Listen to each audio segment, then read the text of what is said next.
Hi everyone.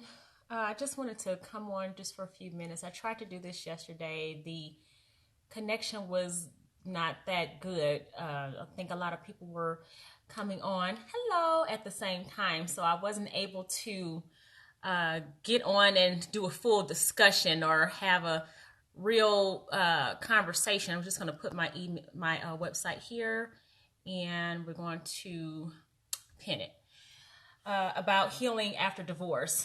There's so much. I don't know. I was in the better spirits and the better mood yesterday, but I was watching before I got on live, watching Windy City Live, an episode that aired a while ago. I think it was last year about domestic violence, and it's just right before I came on. So I got to get my energy because it's just really wow, the things that we deal with. One of the ladies on the panel discussion said that I think Val Warner said to her, she, like a lot of women, you would think that they had the perfect marriage. You would never think that anything was going on behind the scenes, and that's with a lot of marriages. Like, nobody's going to really front what's going on behind closed doors. People come in with surface, so people can see this facade of how things really are. And then that's not to say that things are not going well for people in a marriage. You do have marriages that are healthy. They know how to argue in a healthy fashion. They know how to make love. They know how to get through the tough times. They have ebbs and flows, like I was discussing yesterday. But you do have those where people don't really want you to know what's going on behind closed doors because they don't want you to judge them. They don't want you to ask questions like, why are you still there? Have you all gotten counseling? And with counseling, it takes two to do that. You can't just go to counseling by yourself in a marriage hoping to resolve some issues, and the other person isn't willing to go. So it's just a lot. It's just a lot. I think people really don't understand marriage and understand the sacrifice that people have to make, that the two have to make in a marriage. And when they come to a decision that they need to be divorced, at least the ones that have ran every single course have exalted not exalted, I'm sorry, that's the wrong word, they've used every single measure and every single avenue that they could to keep the marriage together, and then they realize it's just not working. I'm actually from my faith and where I am with church. Everybody, if you're in a church or you have a certain faith, there may be some differences in what you think or what you agree in terms of marriage. I know people who have said before that they will not divorce at any cost. Like, they don't believe in divorce. They just going to rough it out and they don't care. I think that's a dangerous comment, me personally, because that gives to me a person almost like a pass to do things because they know that there are not going to be consequences behind it. But with my faith and my religion, we believe that, of course, God hates divorce, but he gives you an out in the event that certain things take place. But just going through some things that you probably experienced if you are divorced or going through a divorce. You probably have experienced things such as trust issues, infidelity. I'm going to read these off because I haven't written down. Infidelity, issues with the finances. Maybe someone was jealous of someone else. Which happens. It happens in marriages to where you have one spouse is jealous of the other spouse for whatever reason. It could be because they're getting more attention. I don't know. It could be a number of things. They make more money. I mean, I've seen that happen. Actually, I've been in that myself. That it could be a matter of respect. Insecurity or control that's taking place. It could be abuse, which is what I was discussing, mentioning earlier. And when we're talking about abuse, we're talking about not just physical and verbal abuse. Those are the ones that we know, we've heard about for years. We've grown up to understand and learn what that is. In our community, we don't really talk about other abuses. I think we're now coming to a point where we're starting to identify that there are other forms of abuse than just physical and verbal abuse. There is psychological abuse, and then there is financial abuse. Like, there are different types of abuse that I think that people don't realize are affect people in marriages, that are actually out there, that impact marriages. I can tell you for sure, I didn't go through the first two. I wasn't physically abused and I wasn't verbally abused, but I did go through, hello, hey. I did go through the psychological and the financial abuse, which was, dealing with somebody who was, if you all know, and I want to have a whole topic about this later, because I've had so many people when I told, mentioned to people that I was getting a divorce, and I actually put it on Facebook, because I had a lot of people just coming and asking questions, and it was getting very annoying and frustrating, because people were just nosy. They just want to be in your business. Nobody was really trying to be there to support. Well, I shouldn't say nobody. I had a couple of people that were supportive because they were going through it. It was like I had one cousin on one side and another cousin on another side, and all three of us were going through divorces around the same time. It's just that they were finalized within months of each other, and for the same reasons. We all realized that we were married to the same type of person who had a certain character trait, which was narcissistic personality disorder. And these people don't even think that anything is wrong with them. They think that their behavior is completely okay, and they have no idea how they have caused issues, not just among their spouses, but within their relationships with their children, with their, if they had children outside of the marriage, like if they were married before or just had children, were single parents, their relationship with the other parents was damaged, and they don't see how they played a part in that. After understanding and researching narcissistic personality disorder, and which kind of sometimes goes hand in hand with sociopathic disorder, I just realized that there are so many people that I know that fall into that bucket, and they never went to go and figure out what was wrong, because in their mind, there's nothing wrong with them. But I've known people to say about these people, there's something strange, like they have very odd behavior. When we're talking about healing, I want to talk about the counseling part last. That one is more personal for me, because of what I went through in my marriage and what we tried to do to make things work.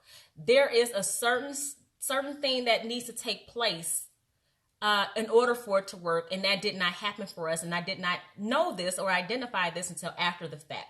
So these are some things that you can do if you are divorced or going through a divorce right now. There are some things that you can do to start the healing process, and I have them written down, so I'm going to kind of go through them and talk about them just for a few minutes. Prayer and meditation very much are definitely some things that you can do to release some of the anger, release some of the tension, release some of the pain. That's not to say that it's not going to still be there. That's not to say that you're not going to have a moment to where something triggers you, or you think about, especially if it's fresh.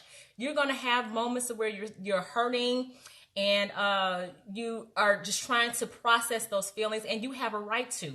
Nobody has a right to tell you that you shouldn't be processing these feelings, or you shouldn't have these feelings.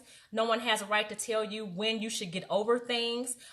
You should have gotten over it. It's been this amount of time you should have gotten, especially if they've never been married, or even been married to to a type of person that you were married to before.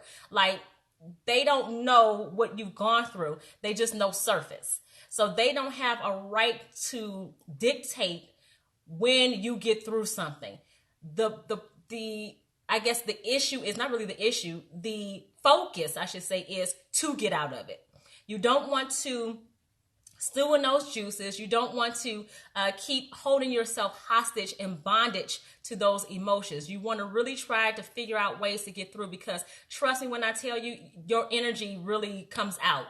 This comes through. It comes through with however you are at work, however you are if you get frustrated at the mall or at a store, if you're at home with your children, it will come out. It will manifest itself through your energy. So that is you being focused on healing and ways to heal, to get through it, to get past it, and not being consumed and held by your emotions is so important. The focus is just to heal and move past it. So prayer and meditation are very much some ways that you can use and start the healing process. Another thing in terms of prayer is to really ask God to open your heart and take the blinders off. You need to be to where you can have accountability for what you did, Because trust me, it's both ways. It might be something to where you feel like your spouse did, but you are accountable too. It's kind of, it goes hand in hand. There are some things that you probably tolerated or allowed, and you have to be accountable for that. So just asking God to reveal to you what it is and what part that you played in this process so that you can start the healing for yourself and making better decisions. Like the lesson has to start in there and learning how to make better decisions so that you won't make the same decisions later on. That doesn't mean that you're not going to attract them. Eventually you won't, but you're going to continue to attract until you learn. So really understanding what you were and what you did to where you're not making that same decision later on, especially if you decide to, move forward and date someone else or even get married again. Affirmations. This is a good one. When we go through, I can't really speak for a man because I know that men and women go through things when it's a divorce. It's a hurtful time. It's a trying time for both parties. But for women, we really beat ourselves up. Like we go through really a period of where we don't feel self-validation. We go through a period of feeling like we're inadequate. Like we're inadequate. There's something that we don't have that someone else has, and that's why he went to this other woman, and we really beat ourselves up about that because we really feel like less than a woman and that we don't meet a certain standard. Really writing out affirmations and putting them somewhere on your wall. Put them in your bedroom. Put them in the kitchen.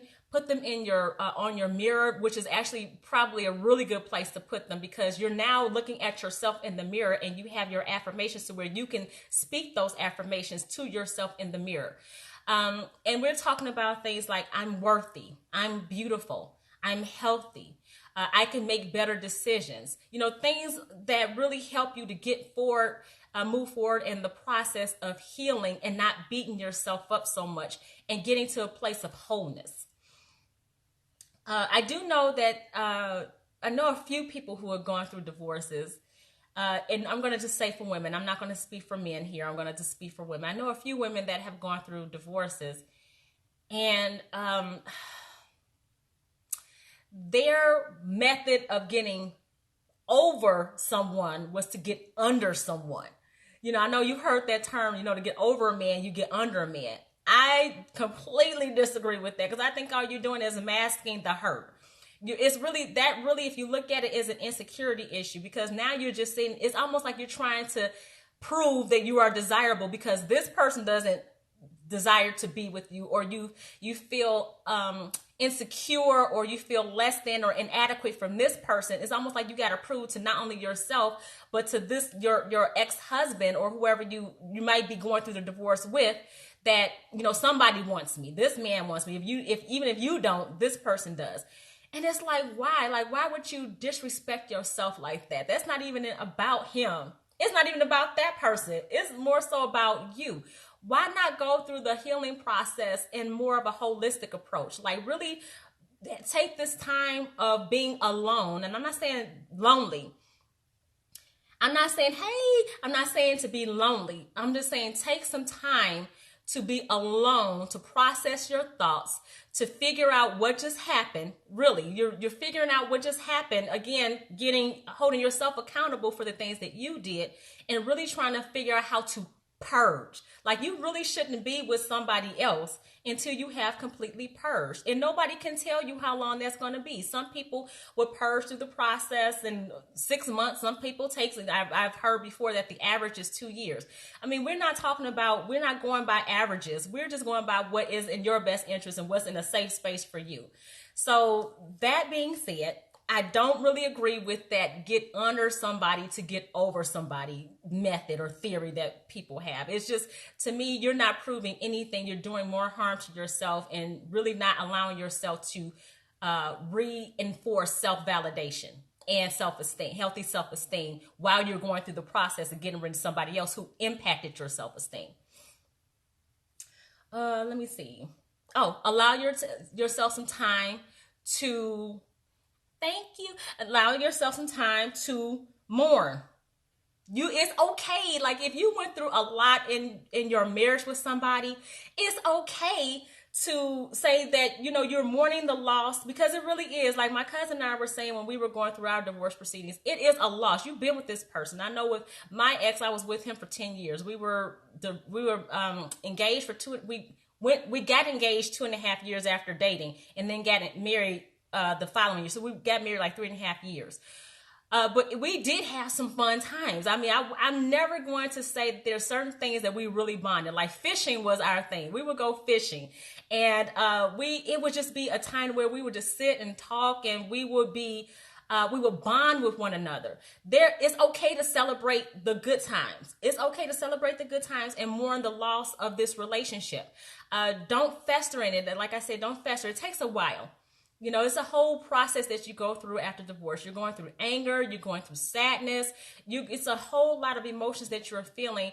The important part that you have to remember is to focus on moving past. Like it is a process. You have to move past. My cousin is on here now. She can tell you that at one point, I was just at a point where I just wanted to be amicable. So I did reach out to him to say, listen, I just want to be to where I'm forgiving you of some things. I went through a lot with my ex-husband that a lot of people don't know about. So I just wanted to be in a space where I'm not hating him, because that comes out, especially I was going through trying to get another job. That comes through, that energy comes through your interviews. It comes through how you are at work. It comes through how you are at home with your kids. I just didn't want to be in that place of bitterness and anger and hatred. I didn't want to be there, be in that space. Then after a couple of months of us, talking and having good communication and connection with each other, I had to realize a certain situation happened that brought me back to reality that this man is not going to change. Like, at least I know for myself that I had gotten to a part to where I was able to forgive. That's what made me feel good. Now, I have no interaction with him whatsoever, no connection with him at all. I at least have come to the place, whether or not anybody else cares or doesn't care, or they think or don't think or believe, I came to a place where I was finally at this place that I'm talking to you about, of forgiveness. I'm not going to say that certain things don't still hurt when you remember, because you can look at something that it could trigger. Like you could look at something that somebody could send you something from Facebook. You could watch something on TV, and it would trigger something that you went through with your spouse, and those emotions will resurface, but you're not going to stew in them. You're going to remember that you have the right to feel that way, because it was a sensitive situation. You have a right to feel that way, but you're not going to keep stewing in that. Like once you realize that, okay, I'm looking at something that triggered, I'm going to allow myself to go through these emotions. Now I'm going to move forward.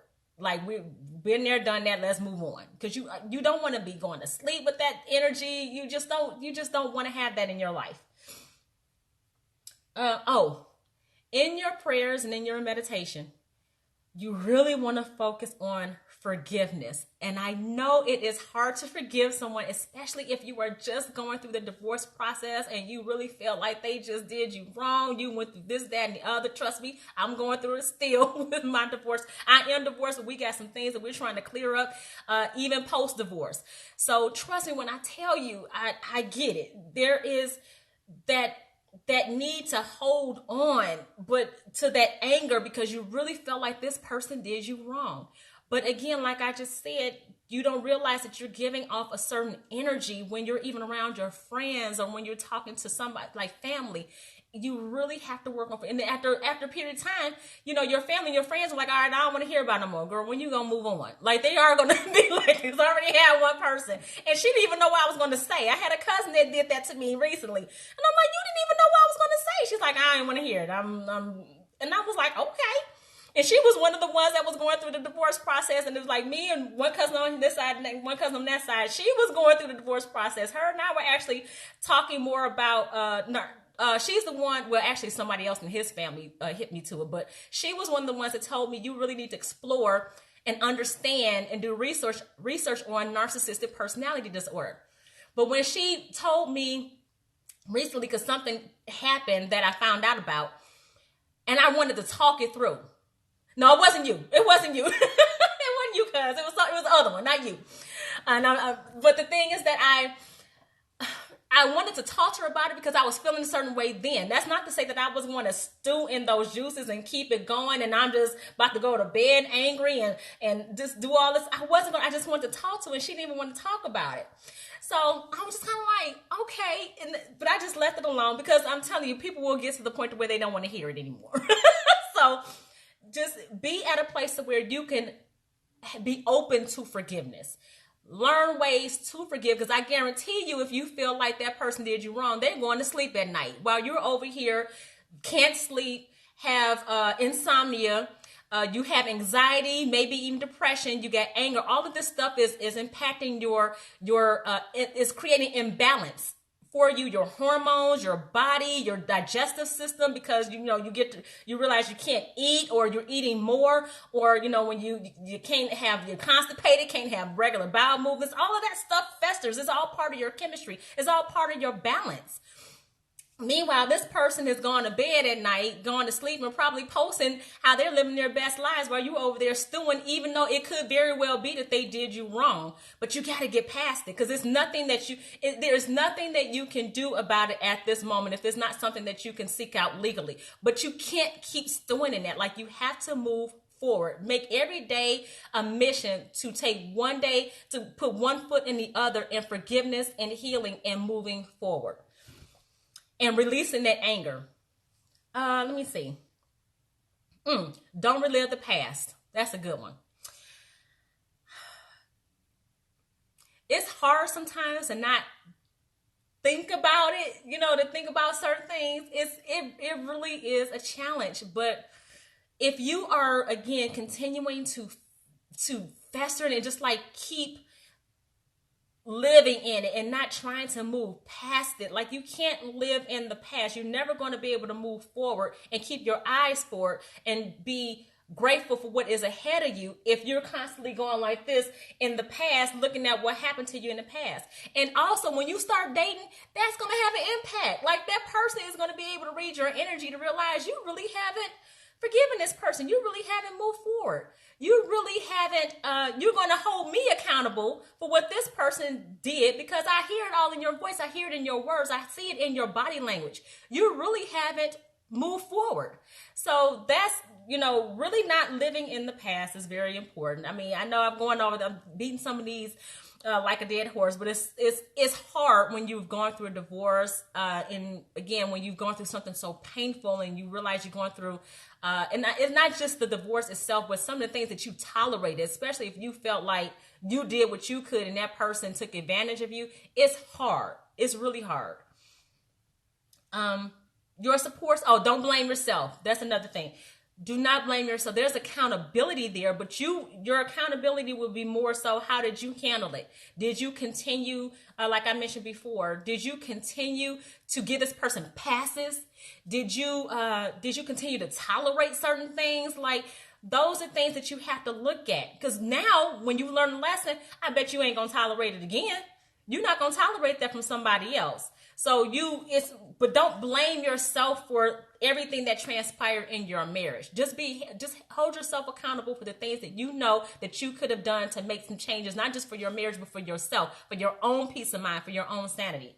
I'm going to get to that in a minute, because the counseling part is so important. I want to talk about that last, though. Your support system. This is a little tricky, too. Your support system, I'm telling you, needs to be your ride or die. Your support system needs to not judge. Your support system needs to be there to help you to move past, not necessarily, like, they hear your feelings. You validate your own feelings, even if nobody else does. But they want to help you to move past some things. They may even tell you some things that they noticed. But they're there to help you to heal, and purge and move forward. You really don't want to, if it's been like a year since you've been divorced, you really don't want to be in a friendship with somebody that's constantly bringing things up. Because at this point, you are really trying to live your best life. You're really trying to go through the healing process and really try to move forward in all aspects of the word forward. But some people have motives. That's why I say a support system. Yes, you do, cuz. And some people, I'm telling you, some people who have gone through, and you have people that have gone through a divorce before, but you have some people who have gone through divorce with people who have personality disorders. That's something separate. Because when you have somebody who, now I'm going to get to that in a second with the counseling, but when you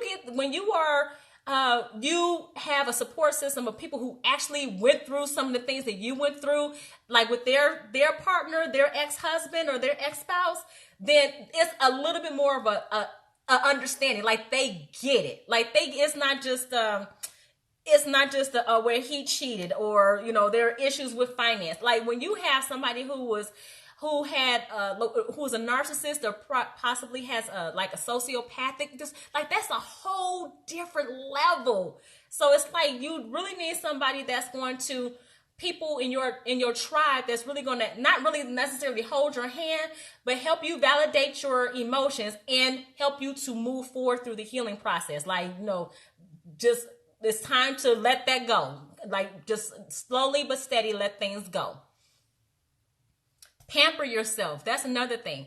Go get your hair done. Go get your nails done. Go to a spa. Take a vacation, even if it's just you. Go on vacation for yourself. Go to a wine tasting. I don't know. Just do things for yourself to make you feel good about yourself, so that you're not depressed and stuck in a certain mode. Go out to make yourself feel good, to do things to make yourself feel good and feel worthy and feel valuable. Because at the end of the day, that's what it's about. It's not about whether or not anybody else sees you that way. It's more about it is only about yourself and how you view yourself. So go and do things that's going to make you feel good. I mean, for a while, I didn't do really a lot of things. It wasn't for some other reasons. It's not because I didn't feel worthy or feel valuable, just for some other things. But I did some other things, though, that I knew that I could within my control to make myself feel good, so I wouldn't have to be festering and feeling like I'm going backwards. I'm feeling good about myself, and I want to keep that going, which goes into the self-worth and building confidence. Really, it's you have to take control of that. Nobody else is going to do that but you. You have to take control over your worthiness and your confidence in yourself. But I want to make this last point, talking about coaching and counseling. There's a difference. One is coaching is more so bringing out of you what you need to realize for yourself to answer your questions and to get you on the right path. Counseling is more so getting the underlying things that's going on and trying to identify some things that's keeping you stuck. How do I want to say this? So I know people, for the most part, before you got divorced, you probably went through some counseling. Maybe not. Maybe you sought a friend or someone who you really trusted as wise counsel to help you through the process. I'm just going to speak for myself. When we were married, I can't tell you how many times we went through counseling. At one point it was a person. A couple of times it was a husband and wife counseling, that were counseling us. We only saw one person who was a professional one time. That was a marriage and family therapist. Everybody else that we saw was part of like a church, some type of, because we attended two different churches. So they were part of a marriage and family counseling group at their church that received they received the training from people at their church. I'm not saying there's anything bad with that. There is absolutely nothing wrong with that. The problem is, like I'm going back to what I said before, we went through it several times. Like we kept seeing this person or this couple, this person, this couple. Like it got to the point when every time we started off, it was, we keep going through this same problem. These are the problems that we keep having. And we've seen this person and we've seen this couple before, and we're still having these issues. Somewhere in there, well, nowhere in there, I should say, nowhere in there did anyone say, you know what, the fact that you keep having this problem, the fact that you keep having this problem identifies to me that there is something different. There's another issue, an underlying issue that's going on.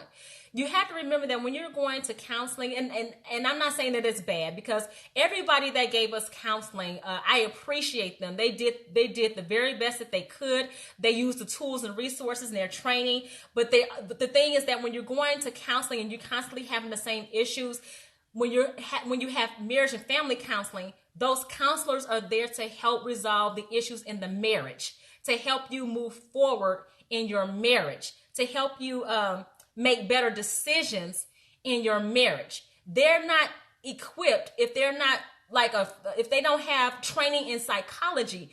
They don't really have the tools and not really equipped to know or to identify when it's really something else going on. Like there's an underlying issue here that needs to be addressed that I don't think that has been addressed before. I think that counselors should go in asking the questions, how long have you been having these issues? Have you talked to somebody else about these issues? What was the response? Is the behavior continuing? And how long has this been happening? Like this can give them an understanding that this is cyclical behavior, toxic behavior, and maybe this needs to go deeper to if I'm a counselor, not really counselor, I don't know how to say it, but a marriage and family, well, I guess you could say counselor at a church. Is a difference between going to school for psychology and marriage and family counseling. When you're talking about church, everything that they're doing is more from a scriptural and biblical foundation. There needs to be deeper understanding and learning that something else is going on. So at the point to where you've already said, yeah, this has been happening. Every time I turn around, this is happening. These are the same type of decisions that's being made. We've been having these issues for the past 2-3 years. We've seen this person, that person, the other, and we're still having the same problem. That's when somebody needs to say, okay, stop. Stop. You're having the same issues with the same results. Stop. So we need to go down deeper and figure out what's going on. And it may be that you need to see a psychologist at this point. And a psychologist can be able to determine if somebody needs to see a psychiatrist. Because it might be that somebody has some type of disorder. Somebody might have a behavior or a mental disorder or something going on, which I think, I don't know. I think that a behavior disorder is falls under mental, because you have to think it before you act it out.